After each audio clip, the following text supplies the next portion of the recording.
Thank you guys for joining us for another episode of Black Coffee and Crime. This is episode 53. So we are on our 53rd, can't talk, 53rd episode. So thank you guys for joining us. Jackie is here, Brandy's here, the other Brandy is here as well. So we're gonna get going. So if you haven't been here before, every now and again we have to go through the rules or whatever. One, we are not law enforcement professionals, so don't hold us to whatever we find on Al Gore's internet. It is on Al Gore's internet. We're not trying to make up nothing. We're not going to the court to pull up court records. We are just whatever's on the internet. It's available to you. It's available to us. We just do this because we like talking about crime, current events, and other shit that we find on Al Gore's internet. If we misspeak, misinformation, or anything like that, you are more than welcome to visit us on Instagram or Facebook, or comment in the video, in the comments in the video on YouTube. Let us know. But at all times, be respectful. We're not trying to disrespect anyone's family or bring up, anything like that. So again, if this is a family member or somebody that you know, just let us know. We are always try to be respectful about that. Also, any constructive criticism, leave that in the comments as well. What you can't leave, though, is changes to our format. We're not changing that. This is what we do. We talk on this show about the other bullshit. Wait, which way is it? This is how I say other bullshit right there. We do that. That's what we do. If you want to get to the meat of the episode, skip about 30 minutes in. There you go. But that's what we do. We talk about true crime, current events, and other bullshit, including church announcements. Some people like it, some people don't, but that's what we do. And here we go with the church announcements. They are as follows. One, if you've gotten the COVID shot, either Johnson & Johnson, heaven help you if you got the Johnson & Johnson shot. Okay, I'm so sorry. Moderna or Pfizer. If you've gotten your COVID shots, the booster shot will be available September 22nd. We are not telling you need to get them. It's up to you. You are an adult. If you don't get the vaccination, you don't get it. If you don't wear a mask, you don't wear a mask. It is what it is. But if you've gotten your shots and you want to get the booster, they will be available nationwide. So, check those things out. Also, oh yes, Brandy has gotten hers. So she is ready to not go back outside anyway. I'm very special, so I got my booster early because my immune system is very special. So yeah, she got it. But I'm telling you now, Brandy ain't going outside. Okay, Brandy goes to the store. Period. Goes right back in. Okay. But I do the same thing, like I go to work, I go to the store, I might, go a few places. But if it's a lot of people, I put my mask on and I'm getting out of there real quick. I'm getting out real quick. I have been vaccinated, but people are still getting the virus. Basically the vaccination slows it down. And so if you get COVID, it's less likely to unalive you. But depending on what your health situation was prior to that could, exacerbate things. So we're not scientists here. We just, we're just saying what we know. So September 22nd is the magical date. Also, this past weekend, Ida, your auntie Ida, went down there to New Orleans, and she wasn't happy.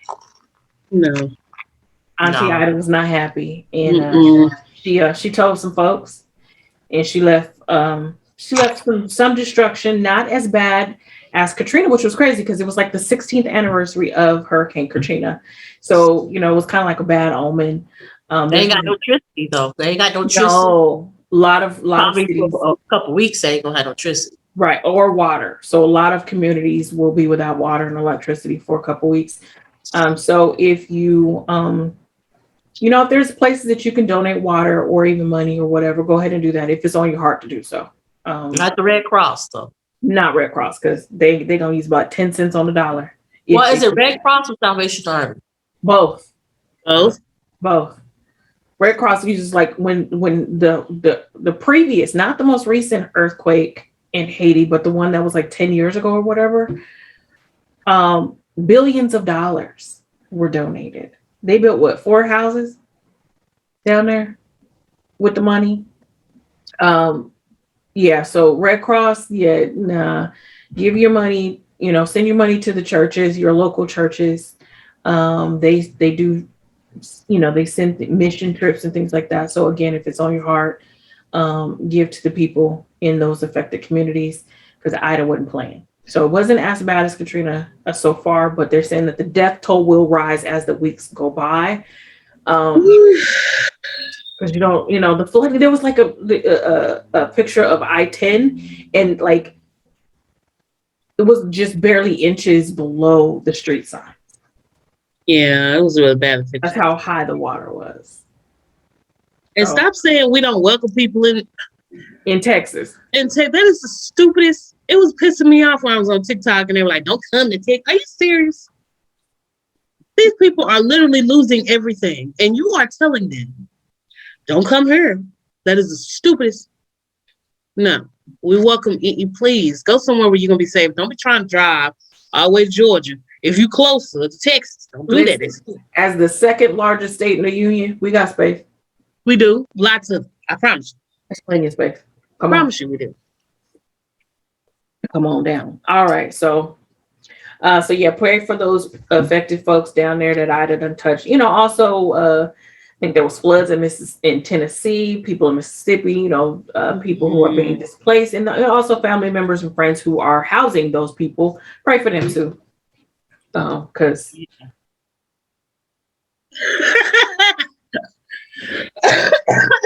all right, so those are the announcements as follows. Please obey your ushers, respect your pastor, and govern yourselves accordingly. All right. 2 things I saw. One thing I saw on Al Gore's internet, another thing Brandy saw. So this is what I saw on Al Gore's internet yesterday. This man has been charged with I don't even know what he's been charged with, but his name, y'all, in his booking information, this is his first name. No, his this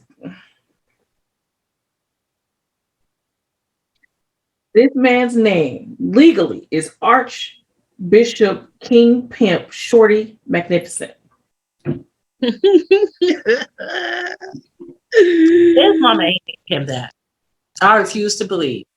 Archbishop King Pimp Shorty Magnificent. His mama ain't named that. I wouldn't name that. Maybe he would have changed after he became pimp for these streets. I mean, I don't know. But it's literally a legal name. It's a legal name.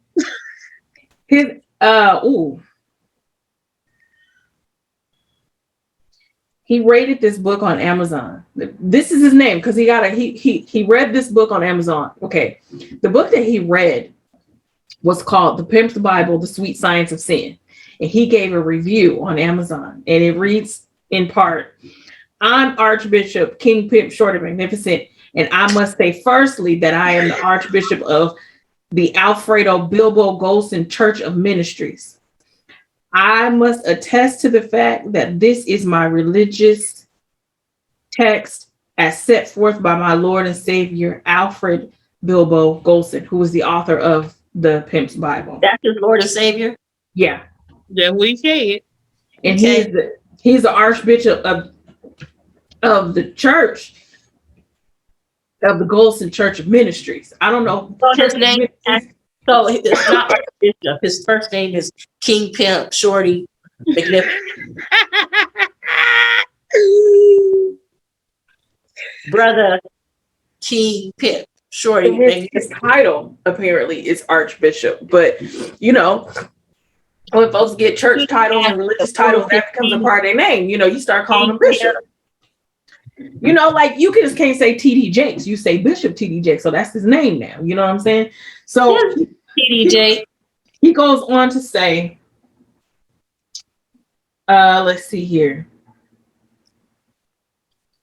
Oh, this is horrible. He says, I must admit that being a descendant of Africans, or as some say, African Americans or Black, I, for one, promulgate, that's not a word, but this is what he says, promulgate that my history dates back 156, as far back as it said that slavery was abolished. What the hell is 156? Is he saying 1516? But that ain't even right because it's 1619. I don't know. To the 56th Street, maybe that's what he reps. He said he to 56th Street. Maybe he said in his bio, in this review of this, or maybe that's his favorite hymn number, 156 in the hymn book. Yeah. He said he's also known as Phoebus P. Apollo, OID number 206754, and I'm looking for all persons interested in learning the real truth about what's taking place as well as what's taking place right now. Brother, to all my ladies out there, the worldwide, I'm a feminist to the T. That's what he says, to the T. King Pimp is a feminist. King Pimp. The Magnificent. The Magnificent. Yeah. What's the shorty stand for? He probably this big. If you seen the picture, he looked like he looked like he about this big. I'm gonna post this because I just have to. But this is a real life. It's actually a review on Goodreads, which is Amazon. So he must have said the president made that post. Well, he said his ID was 206754. Oh yeah. So his real name must be Phoebus Apollo. That's that. And King Pimp is his last name. No, King Pimp is his first name. So it's Archbishop. Okay, it's back. Shorty Magnificent.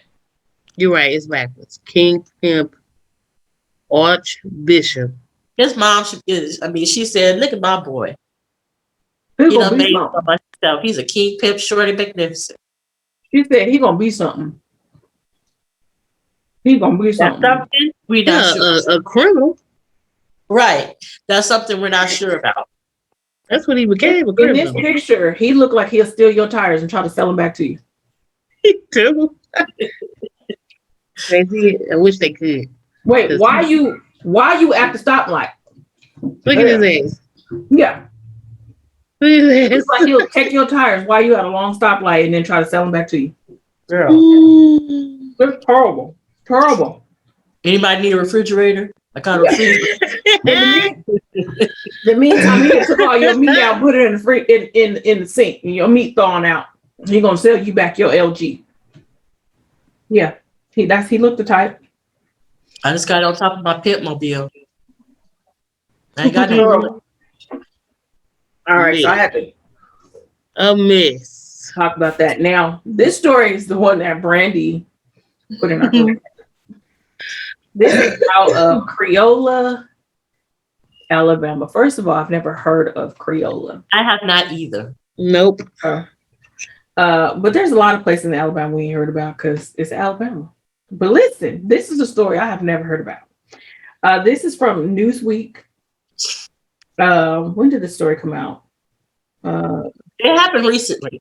Yeah, it was reported by John Jackson of Newsweek on August 18th of 2021. Whew. This is the first line of the article. Authorities said a man in Rayola, Alabama, was allegedly shot by his wife's boyfriend, who had secretly been living in the couple's house. I'm gonna read that one more again. Authorities said a man in Rayola, Alabama, was allegedly shot by his wife's boyfriend, who had secretly been living in the couple's house. Did you get it? Did they get it? I hope they did. So basically what happened was, this is in Mobile County, so this is at the bottom.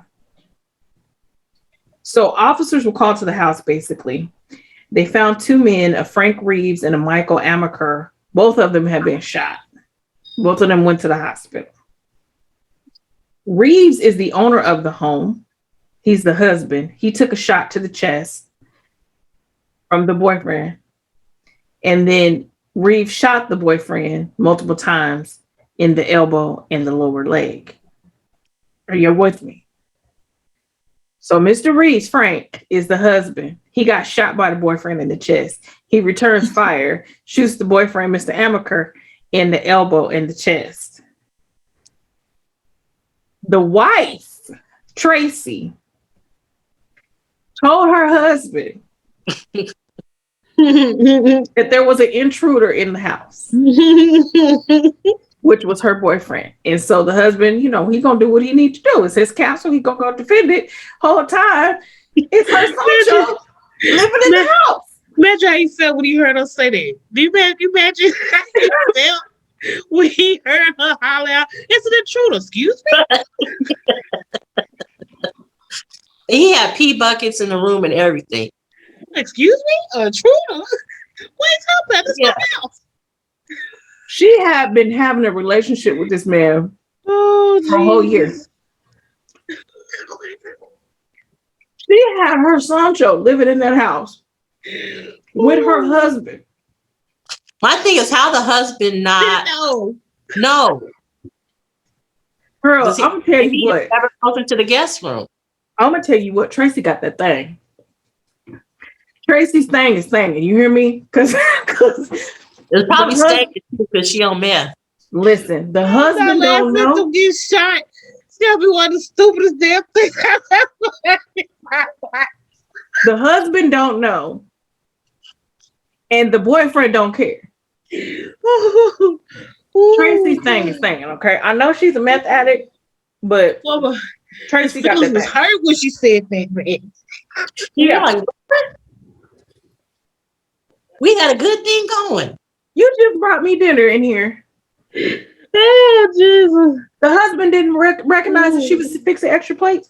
Oh, Jesus. Well, I'm thinking maybe he worked a lot. Oh.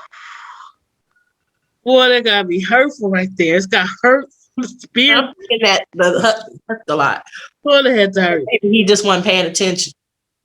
It says in the article, it says, according to reports, Frank Reeves had no knowledge that Amaker was living in his house. She was bringing him food. It says in the article that she let him stay there for a couple of days, giving him food.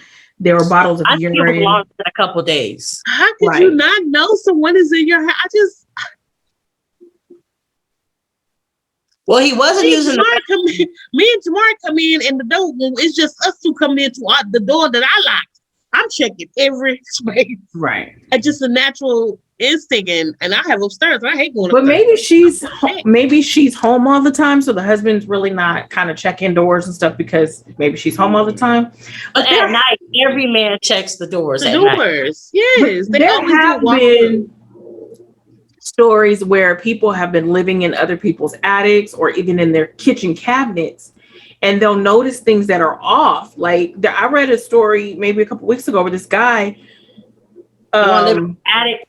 Well, there was one living in the attic, but he kept noticing things were just off in his house. Like he's like, why is this right here? When I went to bed, it was over here. So he set up a camera, and he noticed that there was a lady that would come out of his cabinets at night.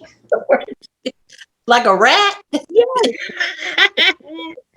Like fix food and stuff and then go back into the cabinet. Rocher. She got rats and Rochers.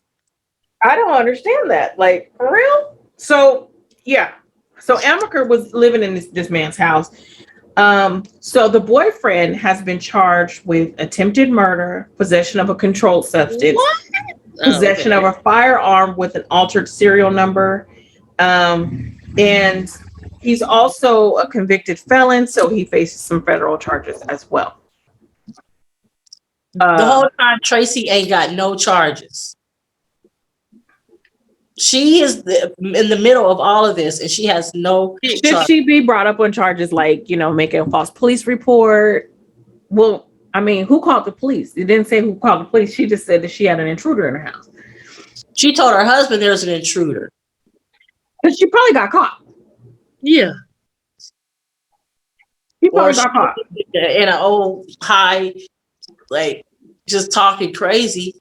She was on meth. She was high at the time the police got there. I think she got caught and cried wolf. And her husband, doing what he's supposed to do, went in there and tried to defend her. But the deceit. Now he laid up in the hospital. For that poor man. He laid up in the hospital. Do he get out of the hospital and go back home with her? I wouldn't. He got to go. They had a shootout down to the hallway.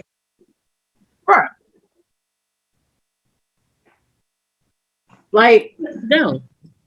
Because he gonna find out. They gonna tell it. Okay, when they go to court though, who's the cops gonna tell it. The cops on? they gonna tell it. You know you were shot by your wife's other boyfriend that stayed in the room that she been taking the food, and the whole time he's like, what the fuck would you mean? He was an intruder. Can you imagine the cop? I just feel sad for both dudes. That poor guy who thinking she loved him. He had to hurt through the door in the hallway. Then her blame him as an intruder. Can you imagine the feeling? The pit that dropped his stomach when he heard that, like, what? Intruder.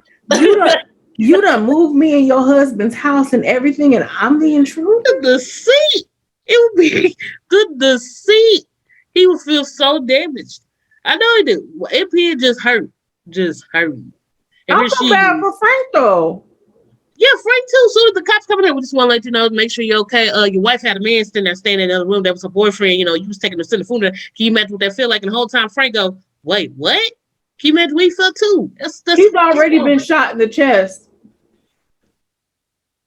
And now you gonna tell me that my wife Sancho been living in my guest room the whole time? And he got buckets of pee in there.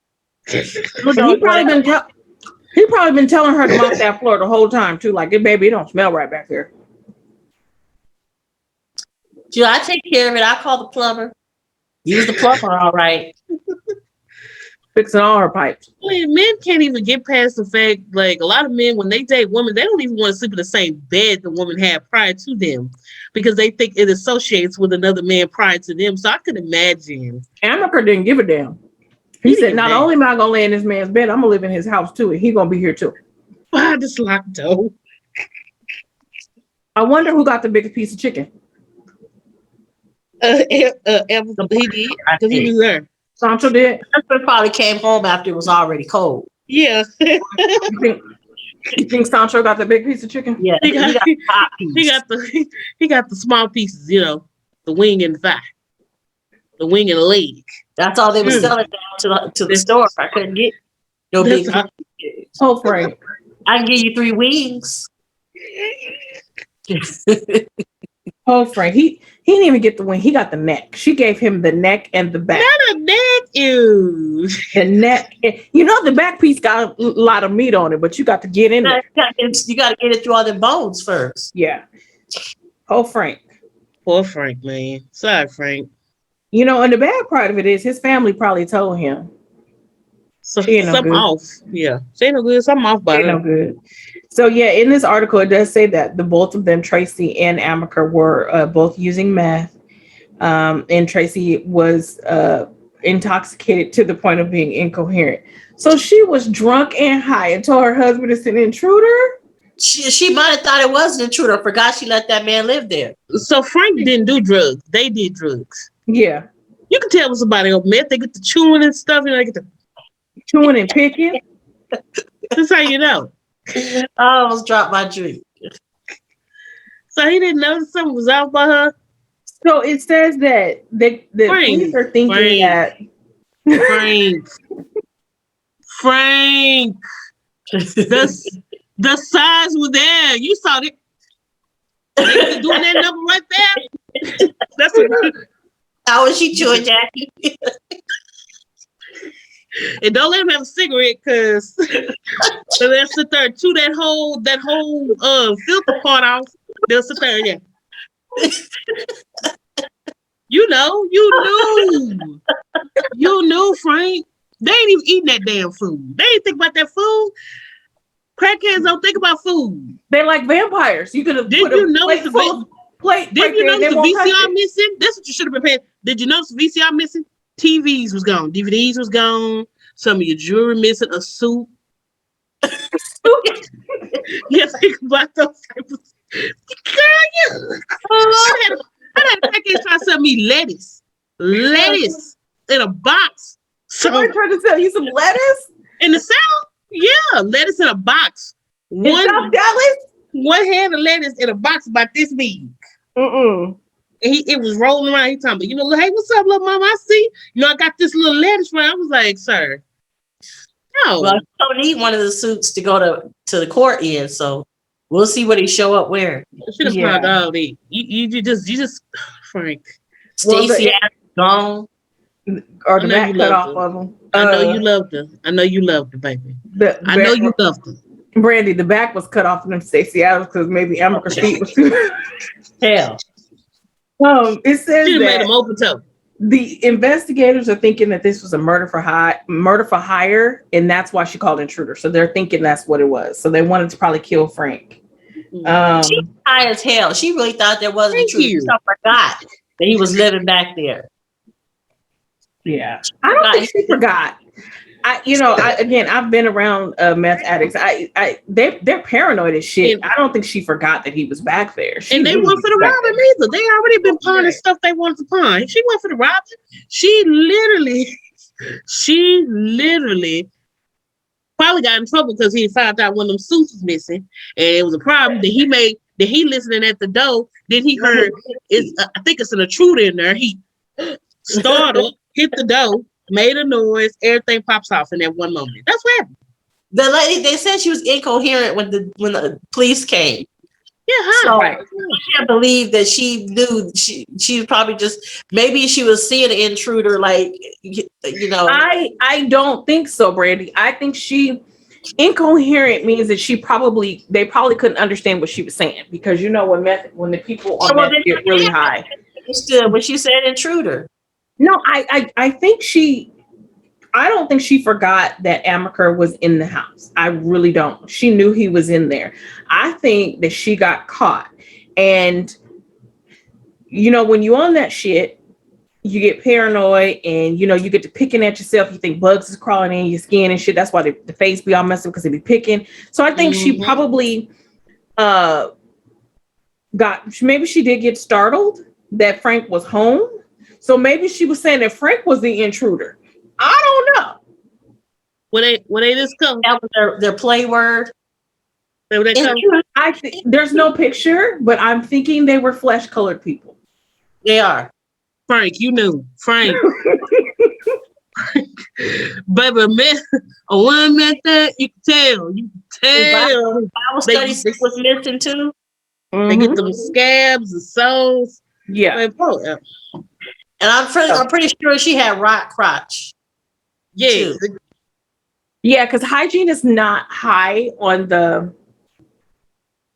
list of priorities. How you pronounce the other one name? But listen, Amaker. Yeah. Amaker. Sorry, baby.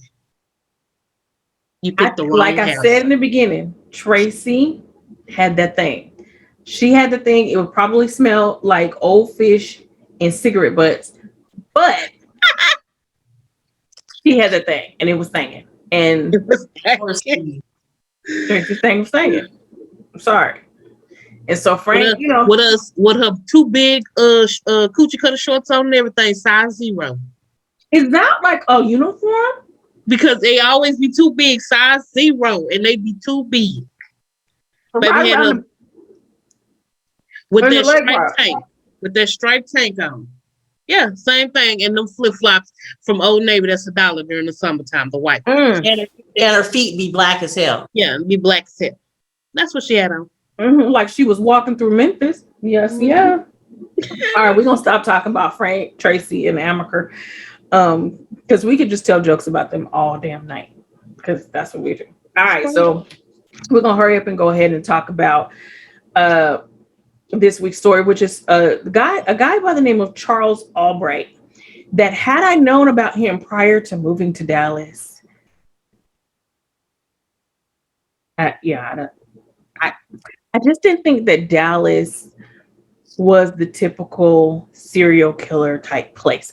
I'm from California, murder capital, right? Serial killer capital. All the serial killers come from the Pacific Northwest, right? So a couple years ago, I was watching either Forensic Files, which is like lullaby music to me because I play Forensic Files late at night and I could go to sleep to that. That man's creepy ass voice just does something to me. It makes me go to sleep. I was watching Forensic Files or something like that, and they started talking about this guy who in the late 80s was killing prostitutes in Oak Cliff. Ding, ding, ding, ding, ding. I'm like, wait a minute. I live in Oak Cliff. Good area. What is this? What is going on? Right? So find out this man lived in Oak Cliff and was killing prostitutes on the other side of Oak Cliff. Now, if you're not familiar with Dallas, I was just gonna say, let's just say, Dallas, we talking about the old Oak Cliff, not the new Oak Cliff, because y'all, I know everybody was, immediately they went in Oak Cliff, right? White Oak Cliff, and people call it the Cliff. So when you say, where you at, I'm going to the Cliff. Now that's what we say. We say we going to the Cliff, and when we say that, there's a certain part of that neighborhood that we're going to. But if you're not familiar, Oak Cliff is probably the single biggest neighborhood in the country. Okay. When I say this neighborhood is huge, it covers a large portion of the city of Dallas. Like almost everywhere you go in Dallas, outside of like it touches downtown, East Dallas, South Dallas, West Dallas. It's in the middle of everything, and it is absolutely huge. Oak Cliff covers the haves and the have-nots. So you've got like Kessler Park and Bishop Arts and all of this. And so you're talking about these high dollar areas, but then you also have places like South Dallas where the Cotton Bowl is, which is, a poverty stricken, can be some of it's poverty stricken area. Entertainment district, Deep Ellum. Downtown technically is in Oak Cliff because Deep Ellum is in Oak Cliff. So it's a huge, huge neighborhood. Well, Oak Cliff is also where Lee Harvey Oswald lived. And that's the guy who killed the president in 1963. So if you want to try to find where he lived, it's by the golf course that's over there off of Hampton. So there's a golf course on Hampton between Fort Worth Avenue and I think Davis. And Lee Harvey Oswald's mother lived in this area in a little greenhouse. I think they've either torn the house down or they've painted the house. But yeah, she lived in that neighborhood. Who also lived in Oak Cliff? Bonnie and Clyde. Bonnie lived in Oak Cliff. That was a neighborhood that used to be a very poor neighborhood where Fort Worth Avenue, where it hits 30 before you get to downtown. That was like a shanty town in the 20s and 30s during the Depression. So Bonnie lived there with her family, and that's where she came out of. So that's a little city confidential version. Yeah, city confidential version of Oak Cliff. So, when you live in a particular area, you recognize certain things, especially when you live in Dallas. You're like, on First 48, when I watch First 48 and there's a crime, I'm like, oh, I know where that is. That's wherever. So when I was watching Forensic Files or whatever show that was, I'm like, this is where my train passes through every day, where they're talking about. So I would take the train from the Buckner station to right through downtown to West End and then to Irving, right? So from Buckner to downtown, when you go through from that, right? So you're going through South Dallas, honey. South Dallas.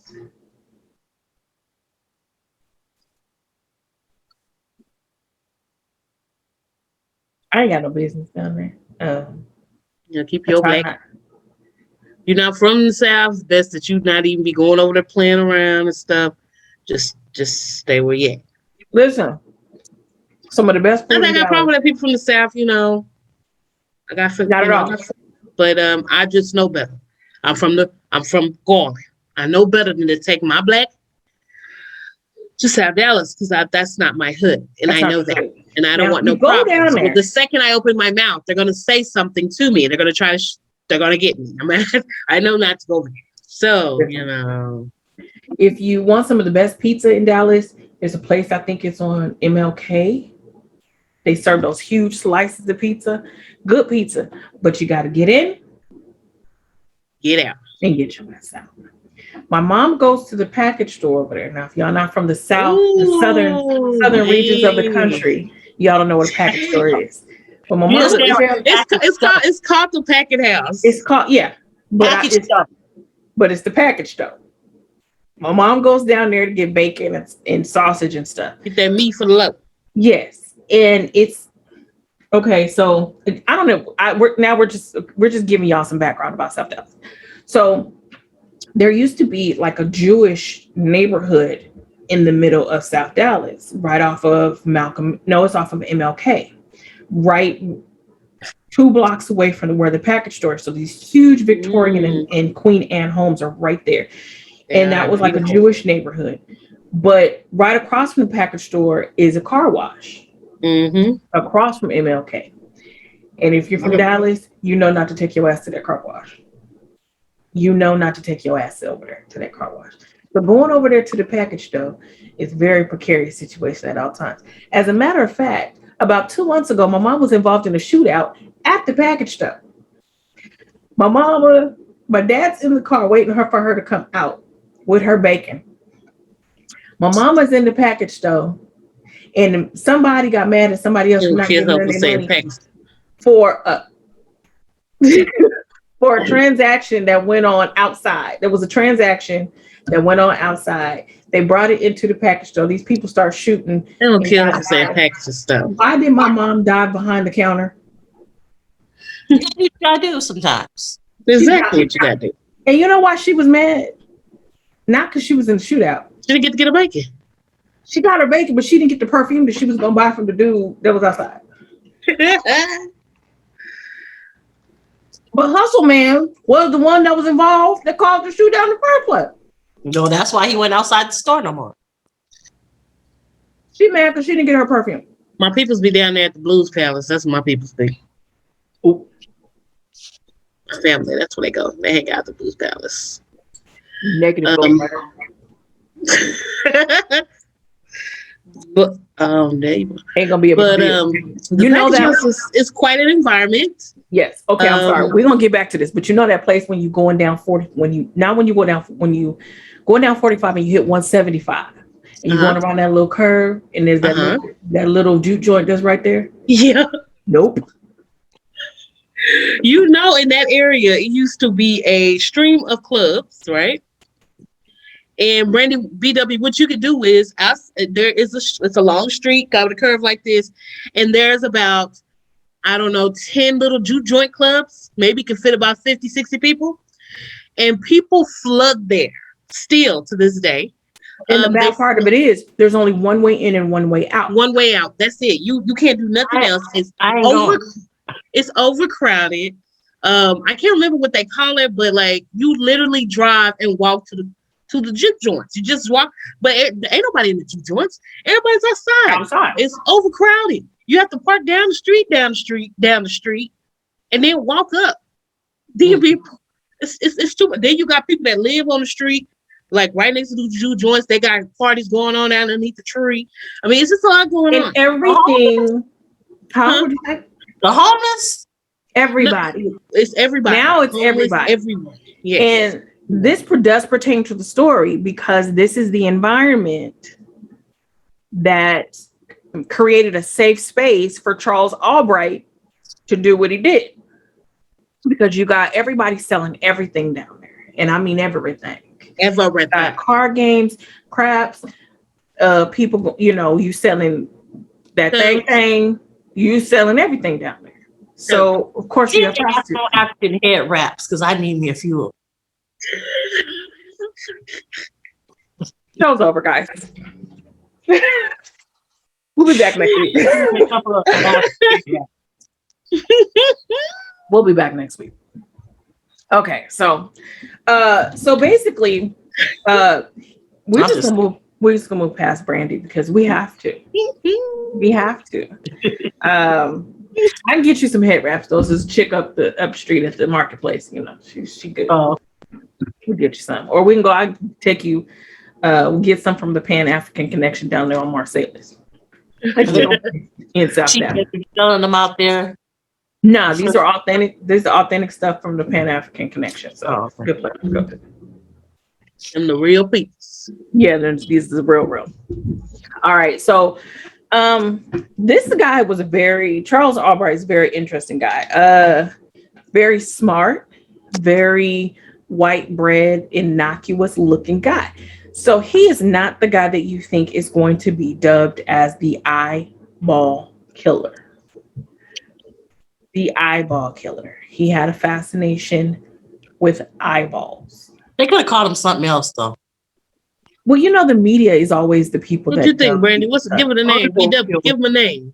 What would his name have been? I don't know. Not eyeball killer.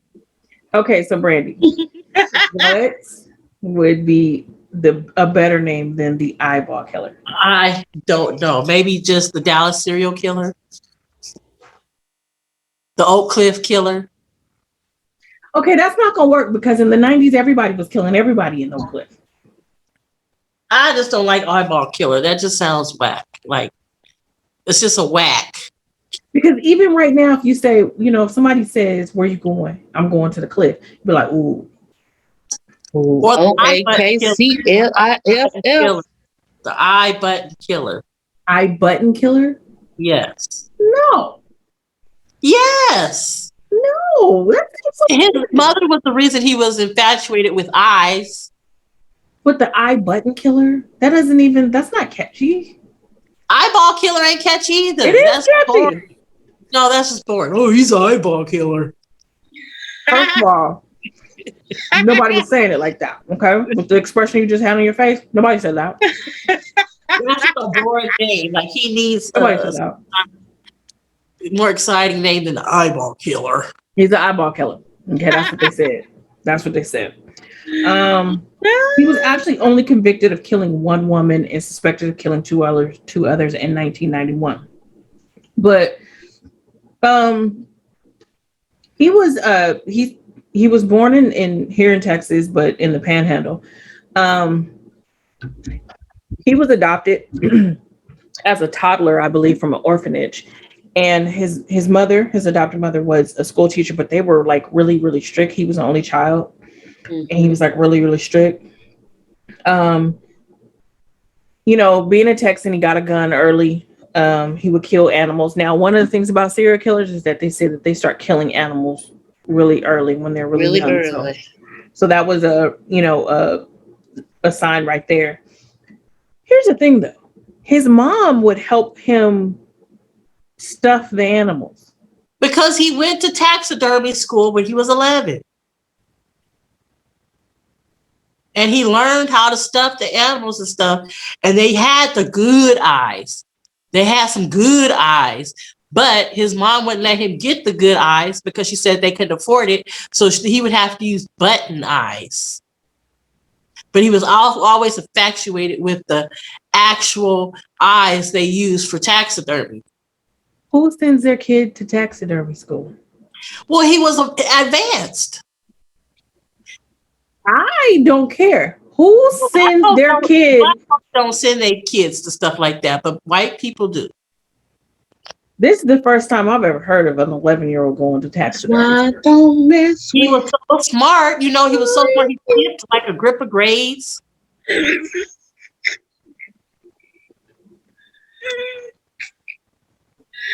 Sorry, I had to hit the child TikTok trend.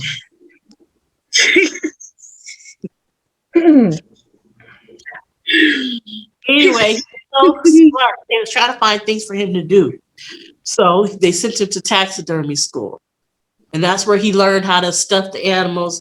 But he couldn't get the real eyes. the eyes that he wanted to use. Because he ain't got nothing else to do but go to taxidermy school. Right. his parents sent him. So I mean, No, I'm saying like that was the choice. The Right. choice was You either go to Mom, summer camp like or that would be an 11-year-old coming to me and be a goal, and I want to go to taxidermy. but they said he was a well-rounded student. He was in football. He was in all That's these. random. if my kid comes to me and tell me they want to go to taxidermy school, I'm sending his ass down to Lusteric. Go on down there. So if Lola said, now this is Lola, we know Lola likes a lot At of 11. If she said to you, Mom, I'm thinking about, I'm kind of getting bored with the whole massage thing. I think I'm going to taxidermy school. What would you say? And that's not far off because it could happen. As an adult, Lola is 24, and if she said, I want to go to taxidermy school, I'm getting her the hell away from me, okay? You're not... Nope. Well, No. apparently they thought there was a lot of business in this area and they put him in taxidermy school. And had she said that at 11, you're going to go live with your auntie in California.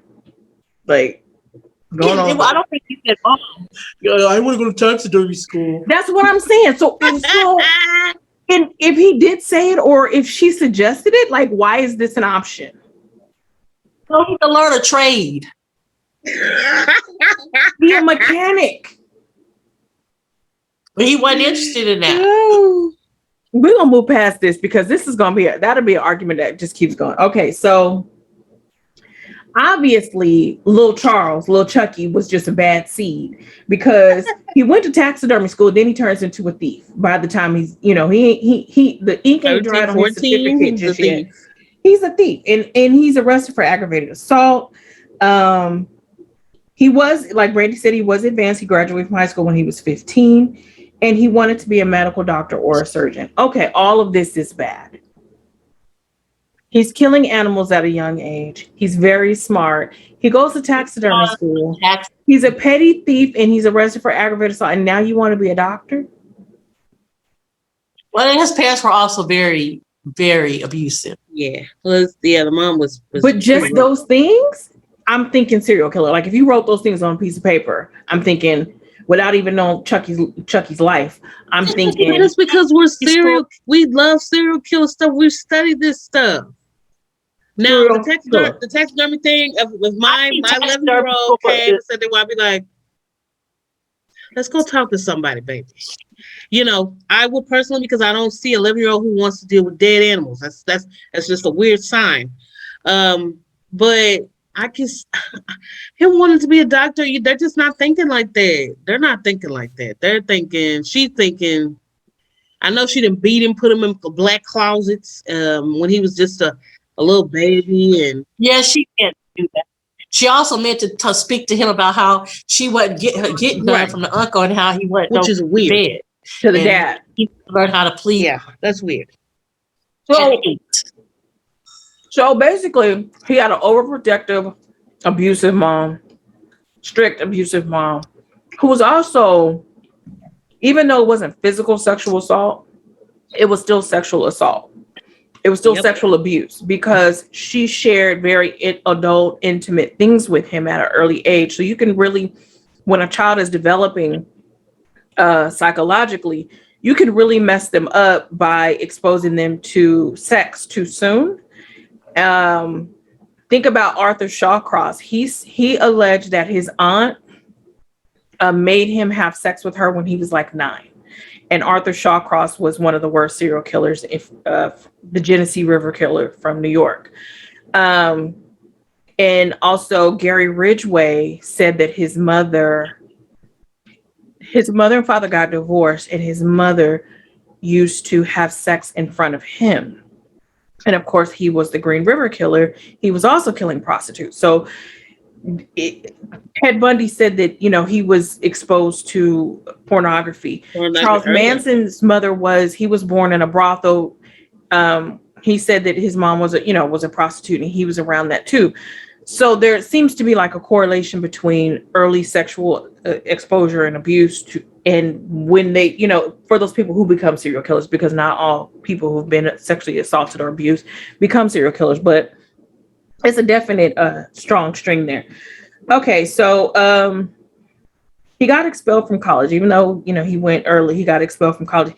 He faked his degree though. He forged his degree, made himself a bachelor's degree and a master's degree. Which in the 80s, how the hell? Well, did he pull that up? This happened in the 60s, so they weren't really checking. Even worse. They weren't really checking anything. There was no Al Gore's internet wasn't invented yet. That's why I know that. I'm like, so how do you do it? Because it's just gonna take a lot of work. Because basically, they used to have like diploma mills back in the day. So basically, you could, make up something and no one would check. Okay. But the thing is, he was so smart that he could have went to school and just knocked those out. Yeah. His birth mother was in law school at 16. He was smart, but his ass was demented. Or maybe he was lazy too. No, I don't think he was lazy. He got expelled. He got in trouble. So he with that gap.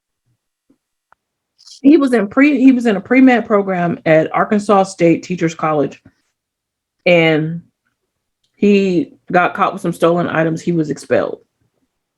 So he was a criminal. I mean, he had been a criminal since he was 13. So he wasn't going, why not do the criminal thing and just take the easy way out? He did get married. He had a kid. They got separated and divorced. He stole some stuff again, went to prison for about 2 years. And then he gets out. And then he just becomes like the best neighbor ever. He's like, that's crazy folk. Yeah, he's like the best neighbor. He's with the kids. He's babysitting the children. And everything. Then he gets caught molesting one of the kids in the neighborhood, one of his friends. He molests their daughter. He gets probation. He doesn't do anything. Now he gets 2 years in prison for stealing some money, but he gets probation for molesting. Probation.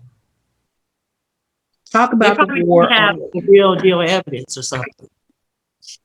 No, he was prosecuted. He pled guilty and he got probation. Probation. You would rather put him in jail for 2 years for stealing money, but you get probation for ruining a young girl's life. So that right there allows him to continue. And this is the reason why he's able to, 10 years later, to start killing prostitutes is because he's already sexually assaulted someone. So had he been in prison for the sexual assault, none of this would have never happened. We can tell he didn't listen to his mama when she said that, what she said. About pleasing women? Mm-hmm. Taking care of them and pleasing them and doing them right. Well, did he receive any further instruction? You know what I'm saying? Like, does he know what that means? When you're a young kid, you don't know what that means, pleasing women. Maybe do you even know what constitutes a woman? You just think at that age, you think a woman is the opposite of me. It's just a girl. Mm-hmm. So if your understanding of sex and sexuality is so warped at an early age, then you just think female. I'm not thinking of a female, adult female. I'm just thinking female. So she must be fair game. So I'm going to please her because I like her. She's cute. So she screwed him up from the jump. I have a guy friend. He said that his son told him, well, Dad, I'm ready to have sex. I need you to buy me some condoms. I'm ready. He said, you ready to have sex, huh? He said, well, if you can tell me how to please her appropriately, then I will let you have sex. He told him, well, I'm not quite sure. He said, then you don't need to be having no damn sex. You go sit down somewhere. If you want to know, you come and talk to me. How old was the young man? He is 17. His point was you need to come talk to me and have an understanding of how things work before just trying to go do something. Don't just try to go do something. You need an understanding. But that's so she didn't give him that understanding. She just told him to go do it. So right. Because she was venting her sexual frustration about her husband onto her young, impressionable Yeah, child. he doesn't know what she's talking about. All he knows No. is, what's this mean? You What? need to please women. You need to be better than your dad and please women. So his concept of woman is they're all the same. You either look like my mom or you look like the little girl that I go to school with. They're all the same. All you guys have the same parts. It's just female. So who knows what kind of difference. He knows the difference once he's a grown man. He's smart. You think so? But I don't necessarily think that once your mind is worked like that, Brandy, I think your mental illness, because will your mind is still, I think that certain things will warp your mind. And so you've got it locked in that this is what that is. Intellectually what the difference is between an adult female and a female child. But emotionally, you might not. Well, then why wasn't he just raping folks and then just leaving? Why he killing folks and cutting out their eyes and shit? Because he also had this crazy fascination with goddamn taxidermy because his mom sent him to school at 11 years old. If she would have messed him up sexually, and the boy was killing small animals. He was a serial killer from the very beginning. The boy was killing small animals, and then you send him to taxidermy school. Then you vent to him about your sexual frustration. Then at 13, he starts sexually assaulting when he's 15. It's all bad. I don't know why y'all keep blaming on his taxidermy. He was just learning a trade. Brandy, BW, the fact that you're saying that it's just a trade really worries me. Like, I'm sitting here like, I don't know this person. For 11, taxidermy as a trade. Taxidermy as a trade for 11-year-old is a little creepy. And as the person in our group who don't play about nothing, I find this a little odd. I'm not gonna lie to you, friend. I find it a little odd. This is not typically your journey. So now I'm having to sit here and be like, what's going on today? I'm just saying. I don't think they was trying to do anything malicious when they sent the taxidermy school. They was like, we need to get this one out. I'm not saying it was malicious. Normally, I'm just thinking it wasn't the person in our smart. group going, why would his mother send him the taxidermy and he's 11 years old? Like, that just doesn't make no sense. And now you're sitting here. She's completely flipped it. He was just learning. Little House on the Prairie, I sure know them kids knew how to cut the animals and stuff them mugs too. Laura Ingalls, but not Mary because she was blind, but Cassie and all of them. Brandy, I'm gonna stop you right there. I'm gonna stop you right here. We will not bring Little House on the Prairie on this damn show. We will not talk about Little House on the I cannot stand that damn show. We are not going to talk about Little House on the Prairie. You don't like Little House on the Prairie? I hate Little House on the Prairie. Oh. But them kids knew how to do it all. You ain't heard nothing about Laura Ingalls. Those kids had purpose, Brandy, because they were trying to Little Chucky Albright from 57th Street was not trying to eat them damn squirrels. Nelly would have been out of there. If taxidermy made you turn into a killer, Nelly would have been out of there. And Miss Olsen. Okay, first of all, we all know Nelly was a goddamn psychotic. That's what I'm saying. So she would have been out of there. Oh, Jesus. We don't know if the real Nelly was a serial killer. She might have been. Well, I'm just saying, Laura and them knew how to do them away animals, and ain't nobody killed nobody. In episode 53 of Black Coffee and Crime, we learned who our real co-hosts are today, and we are quite shocked by the discussion. I just can't believe that. Well, that was happening with my friend. Don't just charge it to the game. Don't charge it to a heart, because we don't understand. I just think going to taxidermy school is bad. He just had to have issues. But my kid wanted to go to taxidermy school. I'd be like, that's weird, but it's a whole lot of money in it. No, there isn't. 11? At 11. Brandy, so I'm going to ask you. Okay, I'm going to ask you. Your son, your baby son, if he told you, your baby son. I would say, oh, why are you into taxidermy? And then he would tell me, I'm like, oh, okay, well, If that's what you want to do, there's some Brandy. money. Brandy, why are you gonna sit here on Al Gore's internet, on Beyonce's interwebs, and sit here and tell me this story that if your youngest child, My youngest. came to you and said, Taxidermy. "Mom, Here go right here. Taxidermy. What you want to taxidermy? I want to be a taxidermist," in his deep voice, you gonna be okay with that? If that's what the man wants to do. No, baby. How old is her That's youngest what the baby? man wants to do. Huh? If he go to How old is the taxidermy youngest school, baby? Now he's 19 right now. Your youngest baby 19?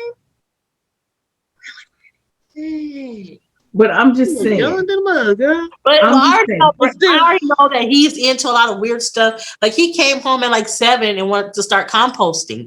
And I'm like, why would he want to start composting? Like, you know. But you're not gonna question the taxidermy, but you question composting. If that's what he wants to do. So we went online and we looked how to compost and all that.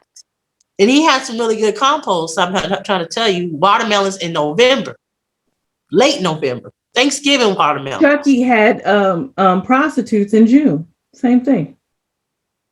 Well, Brandon ain't gonna have none of that. But if he said he wants to do taxidermy, I'll be like, tell his dad, your son wants to do taxidermy. And you know, Okay, what would his father have said? Have taxidermy. What would his father have said? I don't know. What his father? Who is this? We What's know going what on? we know. And What we his get daddy would punked. say. We Let's get go. punked today. What's going on? I think Brandy's punking us because there's no way that this discussion This is is happening. who is this person? I don't know. If he wants to go to taxidermy school right now, he's looking for a job. If he couldn't find a job, you say, you know what, He's 19. I'd have been like, well, follow your dreams.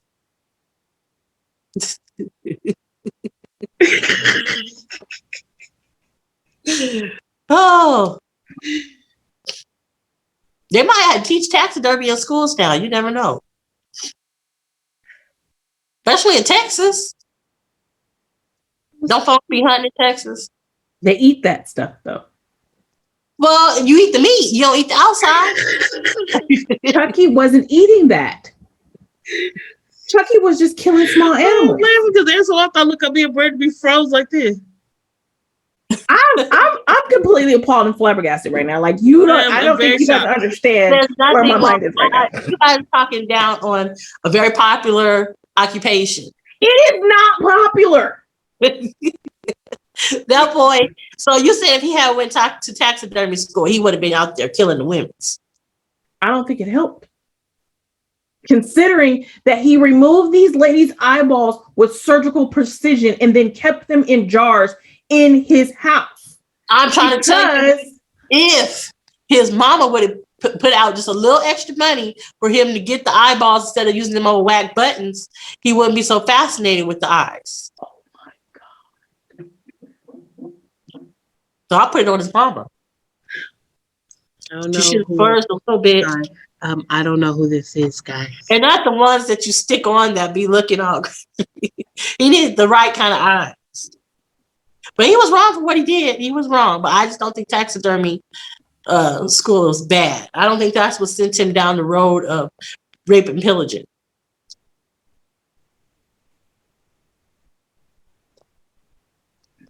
I think his mama and his daddy sent him down the road of rape and pillaging. Not taxidermy.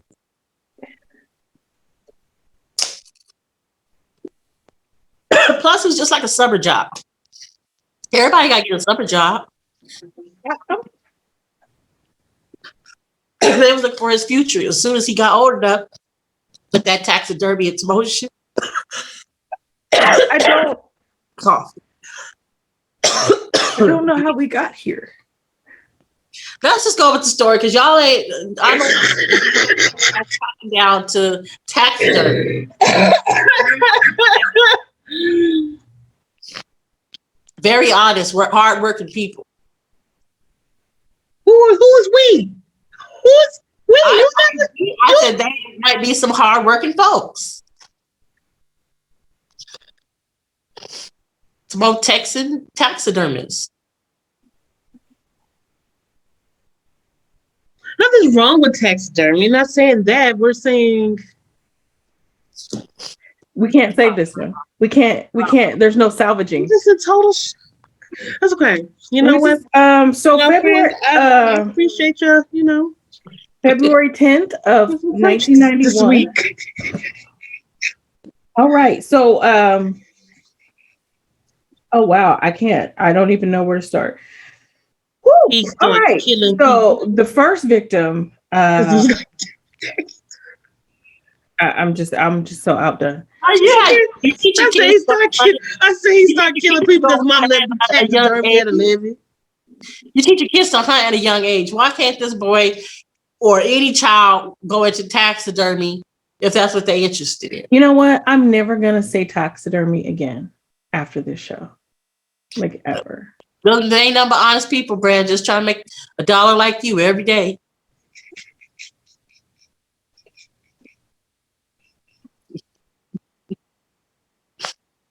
Every day, just trying to make them, just trying to live it up in the city. Just enough in the city I'm living. That's all they trying to do. You're deliberately trying to fuck up this episode, aren't you? I am not. I'm just saying. Okay. So we have to just leave. Jackie, it's just me and you because I can't with her today. I can't. I cannot. So the first victim, prostitute that was found was Mary Lou Pratt. She'd been beaten. And then she was shot in the back of the head with a .44 caliber. Both of her eyes were removed with surgical precision, and he took them. And there are actual pictures on the interwebs of women. I mean, just dark holes. Yeah. I mean, he didn't. Jackie wanted to send the pictures, and she ain't sent none. He didn't rip them out. He didn't. Yeah, because when we had with the Ed Gein episode, she was sending all that stuff. Yeah. So if you see the pictures, it looks as if this is cadaver practice. Like that's how. He didn't nick anything. He didn't nick an eyelid. There were no unnecessary. He didn't post-mortem, right? It doesn't say, but I'm quite sure he did because, I mean, it would make more sense. Yeah, it wouldn't be precise if it was right. It would make more sense because of the way that he did it, and there were no unnecessary marks. In February of 1991, second victim, Caucasian, as well as the first one. So there, of course, with serial killers, they try to establish the victims and a pattern. So the first victim was a white woman. Second victim is also a white woman. She's found in DeSoto, which is where I live. That's some creepy pictures. Yeah. So the first woman was found in Oak Cliff. The second woman was found near DeSoto city limits, which again touches parts of Oak Cliff. So the outskirts of Oak Cliff will touch DeSoto. She had been shot 3 times. Top of her head, her left breast, and the back of her head. So she was shot from here, here, and here, and then in the back of her head. I don't know in what sequence that would have happened. Her eyes were also removed. So at that point, they're thinking, you know what, it's the same person. The third person was a Black woman, also a prostitute. She was found near a school, an elementary school. Now, in all of the things that I have watched, they never say the name of the school. They never say the name of the school. And I have been like trying to find what school he laid her out in front of because it's like 8:00 in the morning. So he lays her out in the morning so that the school children like walk past her. So like the kids, it's, a residential neighborhood. And so here in Texas, you will have schools that will, the back of the school will butt against someone's house. Ooh, so you see the back gate of the school, and then you see this woman laid out on the sidewalk across the street. Yeah, now you're looking at the pictures. And but they don't say what school it is because I've been looking for it. Her name was Shirley Williams. She was propped up against her, and her eyes had also been removed the same way. She did, however, have You can tell she'd been beaten about the face, and she'd also been shot through in the face and also the top of her head.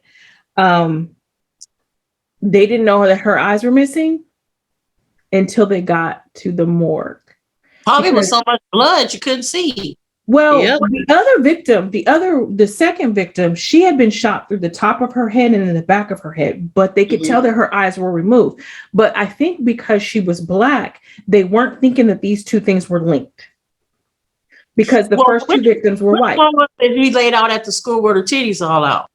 This is the Black lady. Black lady. Shirley, the last one. So they weren't thinking that these were connected because the first two victims were white. Well, how many people you know that take eyes out? No, they didn't know. They didn't know that her eyes were out at the scene. At the first two, Well, she must have had a lot of blood. they didn't check. So they were just gonna throw her out like, well, she just dead. No. She obviously had been shot. So she'd been shot to the top of the head and she had been beaten in the face. So they're thinking this is, hey, this is the reason why. But when she got to the morgue and they were about to autopsy her, that's when they looked and found out that her eyes were gone. The other two victims, I'm not sure why they looked. Maybe their eyes were open, that their eyelids were open. But this victim, that he pulled it says that when he got to the morgue, the medical examiner pulled her eyelids back as, doing their checklist. And that's when they discovered that her eyes were gone. So he had a whole kit he was working with. Yeah, he would have had to. How did he push them back where the eyes is open? He learned that in taxidermy school. Thank you. I was literally. But I'm just saying, taxidermy did not mean that he wasn't already going to be a killer. Taxidermy is an honest business. Never said it wasn't an honest business. We said 11-year-old ain't got no business doing taxidermy. If that's what we ain't get back with that. But that's where he learned it from. He could have just been a rape and pillager if he hadn't gone to taxidermy school. It would have been more crude and horrible. What is with rape and pillaging? You know what rape and pillaging is.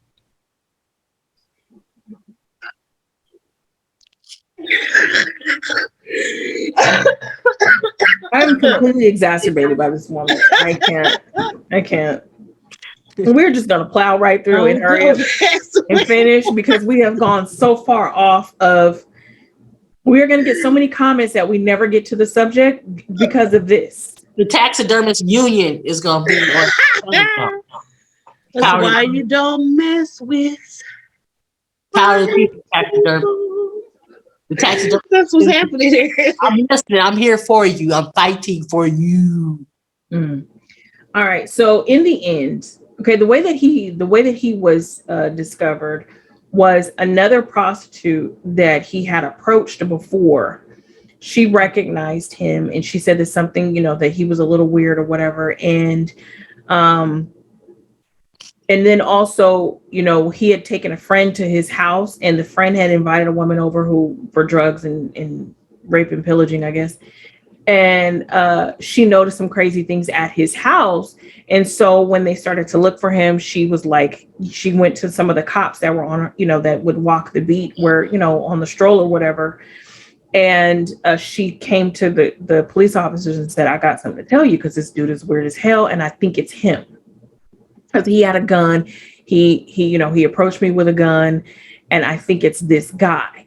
So they must have gotten a warrant or whatever. And then when they went in that man's house, they saw all the jars, the dolls with no eyes.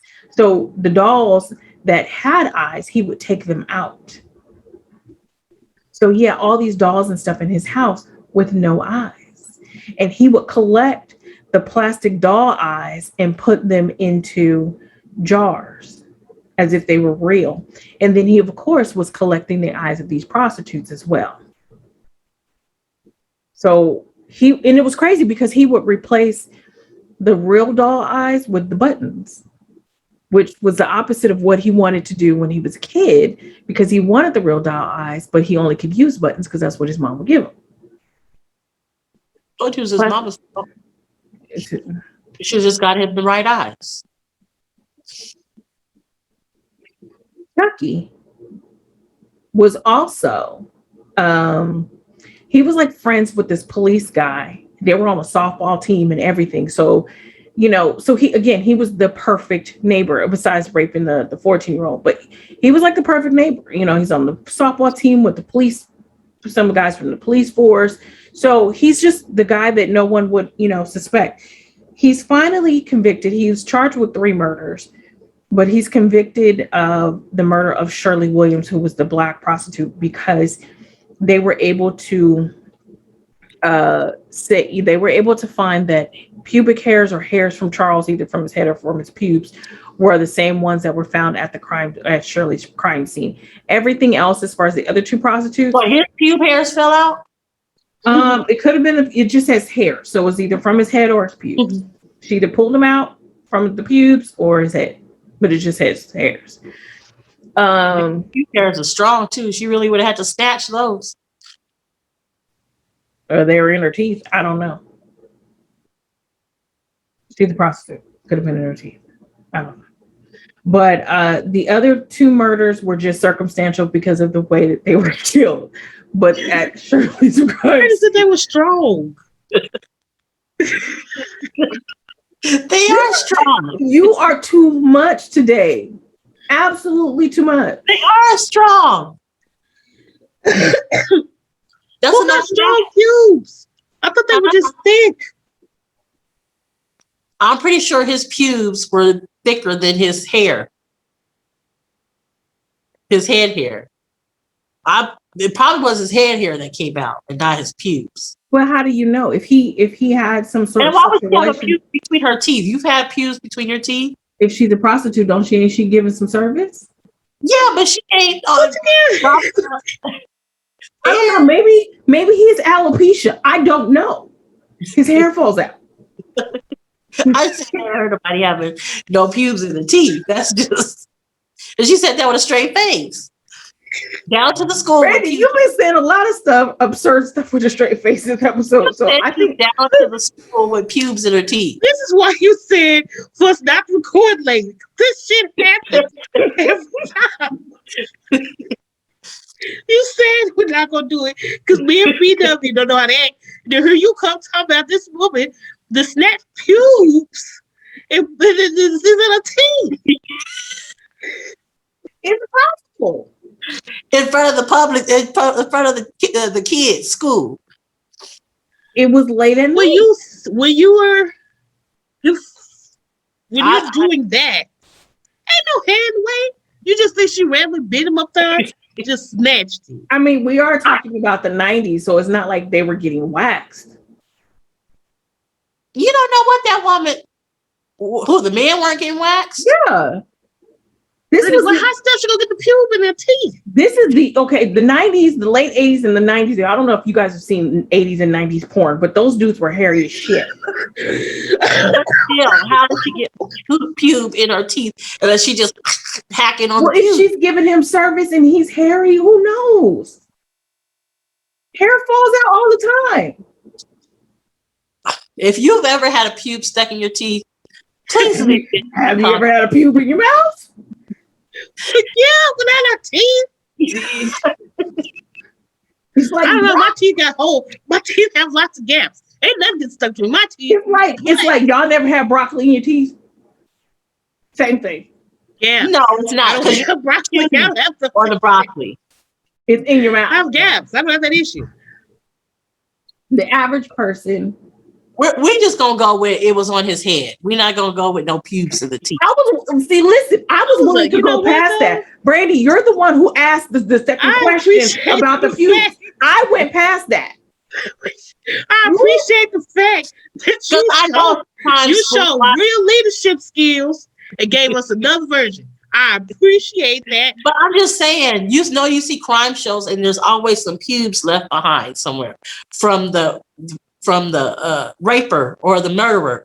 Mm-hmm. But I have yet to hear about anyone with just... I also said it doesn't say whether or not they were hairs from his head or from his pubes. And I also said that it could have been through sexual relation. You're the one who brought up the other part about where they were found. We could have just skated right past where the hell the pubes were found.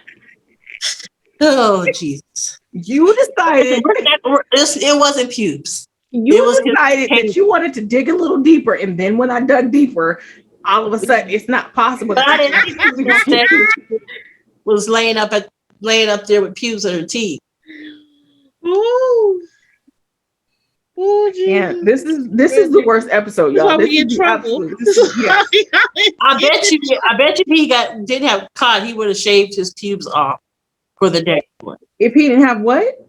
If he didn't get caught. You know how some of those serial killers shave everything so they don't have no evidence. Have you seen a picture of Charles Albright? He looks like he's pretty hairy. They claim that he was fine and used to get all the women back in the day, but I can't see it. I mean, beauty standards were different, especially beauty standards are different for when I looked at him. I saw that people would think that he was attractive. I saw that. I did. I don't, but I see that people could think he's attractive. Yeah. I don't even think Ted Bundy is attractive. Everybody thought Ted Bundy was. Ted Bundy was very attractive. He was not attractive. You know what? Ted Bundy was attractive. He had a very regular, he's a killer, all-American look to him. Not because I know he's a killer. Plus, he was very charismatic. Maybe that's why I never heard him spit game. Because looking at him, he was very charismatic. That's like for Bill Clinton. Nobody thinks he's attractive, but once he starts talking, it's game over. Bill Clinton, yeah. See, maybe that's why. Because I never heard him, because I just was like, he just average. He wasn't even who the killer? Ted Bundy. Oh, Ted Bundy. Yeah. Maybe we're not going to do we need to do episode. We need to do episode where we rate serial killers. No, we are not going to do that. Okay. Most of them is ugly anyway. Except for women, women tend to flock to those type of men. They think they're attractive once they get caught. Yeah, I mean, Ted Bundy got married. So did Richard Ramirez, Charles Manson. When we used to fight out, do you think they've been waiting there to pick them up? They weren't going to get out. So maybe that's a part of the allure. You know that this person who's killed multiple people is never going to get out and see the light of day. So like she said, it could be that talk because Charles Manson, from day one, been able to talk to women at their draws since day one. And Charles Manson was about this big. He's so short he had to shout the shit. So I don't understand. So maybe Charles Manson obviously had that gift. Maybe he had a little hidden gift that we didn't see. I meant to work.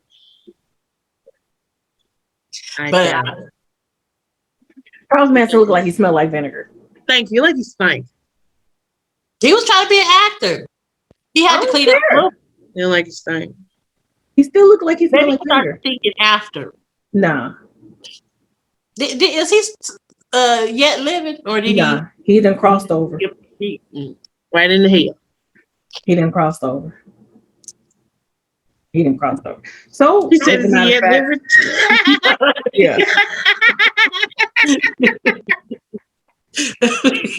This episode is trash. Trash. Sorry. I just want to know. Sorry, guys. We're gonna get in trouble. We always get in trouble. Dang, I told you. It wasn't me. Randy, you'll be happy to know that Charles Albright did have some other names besides the what's some other names? Killer, the Dallas Ripper, and the Dallas Slasher. Those are way better than Eyeball Killer. He did die in 2020, so just last year. I think he died of cancer or something. Last year. He just passed away. Yeah. So he felt like cancer isn't enough. He should have had something worse. Wow, Brent. I mean, you do be thinking like cancer was just an easy way out after how you did them peoples. Mm-hmm. I mean, how else? I mean, besides the death penalty, which again has to be in a humane environment. I mean, how else they gonna do? I don't know. I just been thinking choking in his sleep.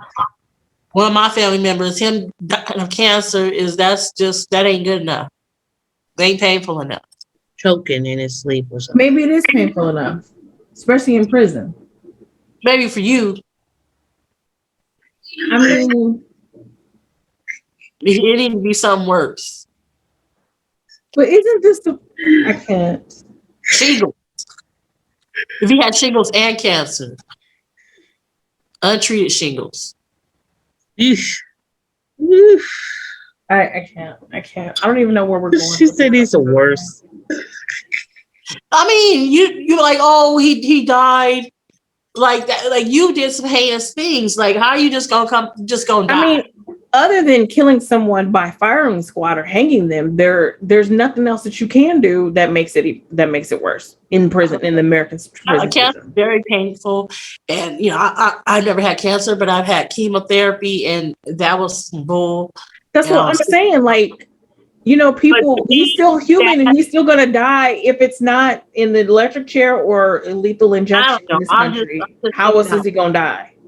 He needed a more painful death. Like stoning. Something. You can still forgive somebody if they Brandy, do they do stoning? Who does stoning? No one. Didn't they stone Stephen? Stephen who? In the New Testament. Yeah, they did. In the New Testament 2,000 years ago. I was just saying they did do stoning. I knew about that stoning. Is it something that's active like now? Can we talk about recent stuff? We're talking. I bet the little pebble. I was naming off a brutal. I think in Utah they do. They're trying to bring back firing squad in Utah. I think. Yeah, that's a good one. I think they're trying to bring back the firing squad. Can you imagine being stoned? That's got to be horrible. Like just got to take those hits. That's brutal. Just chucking rocks at you. Like, what is you gonna do, Jackie? You gotta take. And I told you the little pebbles probably hurt the worst. You can wind them up. You might wind your babies up and let it go. All you can do is say ow for the next 4 hours. Don't skip rocks over somebody's body. And ladies and gentlemen, thank you so much for joining us for episode 53 of Black Coffee and Crime. We know this episode is trash, but we do thank you for sticking with us. I had no control. I had no control this evening, and I apologize for not being able to rein this one in. But it just had a mind of its own. A lot of things were revealed in this episode, not necessarily about Charles Albright, but definitely about the host of this show. So thank you again. We'll see you next week. Be blessed. My ears hurt so bad. And enjoy that second cup. We'll see you guys next week.